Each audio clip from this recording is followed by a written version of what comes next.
Good afternoon. This is the press center of the Ministry of Defense of Ukraine, and here is the weekly update on the situation in the operations area of the joint forces engaged in defeating the Russian armed aggression. The situation on the front line remained largely unchanged in a period from June 11th until June 18th, 2018. Russian occupation forces continued to shell our positions by using the weapons prohibited under the Minsk Agreement. Numerous enemy shellings were registered with the use of main battle tanks and infantry fighting vehicles. Starting from midnight on Monday, June 11th, until the morning of June 18th, the occupational forces fired a total of 157 artillery shells using the artillery with the caliber of 122 millimeters against the defense positions of the joint forces along the whole front line. Besides, the enemy forces launched over 200 mines using the 120 millimeter mortars and over 261 mines using the 82 millimeter mortars against the defense positions of the Ukrainian forces. This is significantly higher than the indicators for the previous week. Enemy fighters also used tanks, and the tanks was used in a total of 17 cases, as well as IFVs, heavy machine guns, and grenade launchers, coupled with sniper fire. Unfortunately, 3 of Ukrainian soldiers were killed in action, and 25 were wounded in action as the result of direct actions within the operations area of the joint forces. Our hearts go out for the families and friends of the fallen Ukrainian heroes who died while protecting their motherland. Speaking on the casualties among enemy forces, according to preliminary data of the Ukrainian intelligence, a total of 20 enemy fighters were neutralized by our joint forces. Besides, a total of 22 fighters of the Russian occupation forces were wounded as the result of an accurate response fire on the part of Ukrainian defenders.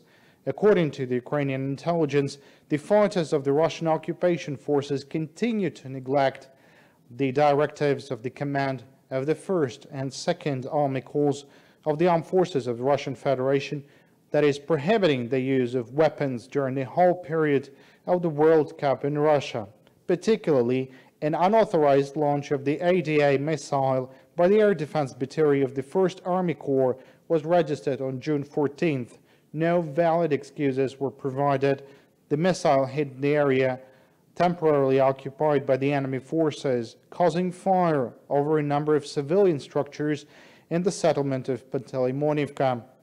I would like to emphasize the joint forces retain full control over the situation in their operations area. Now to some of the other important events that took place last week. Ukrainian paratroopers took the golden prize in the accelerated march called Catering Yomp 2018. That march was organized for the wounded veterans and combatants in the mountains of Scotland.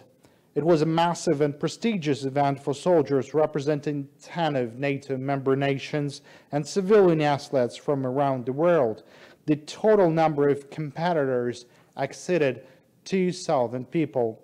Ukraine was represented by 6 combatants, 3 of them active officers of air assault units of the Armed Forces of Ukraine, 2 reserve officers, as well as 1 representative of the National Guard of Ukraine. Odessa was hosting the main planning conference for Ukraine-Romanian exercise called Riverian 2018. The conference was attended by the Navy officers of the Armed Forces of Ukraine, Odessa Maritime Security Detachment, the State Border Guard Service of Ukraine, as well as representatives of Romania. Its main purpose was to develop a concept and an overall plan of the exercise. All of the covered issues were discussed by the participants in the course of the briefing.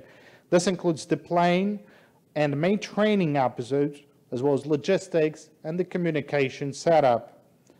Among the other discussed issues were the structure of the exercise command and its operating procedures. The Navy of the Armed Forces of Ukraine also hosted a visit of the Chief of the Romanian Naval Forces Staff. In the course of the visit, the Navy Commander Vice Admiral Ihor Voronchenko of the Armed Forces of Ukraine met his counterpart, the Vice Admiral Alexander Mersu. The commanders discussed a number of topical issues on regional security and development of cooperation in the Black Sea region, and identified the priorities for bilateral military cooperation. Odessa also hosted a regular working meeting on the development of the strategy for the Ukrainian Navy for the period until 2035.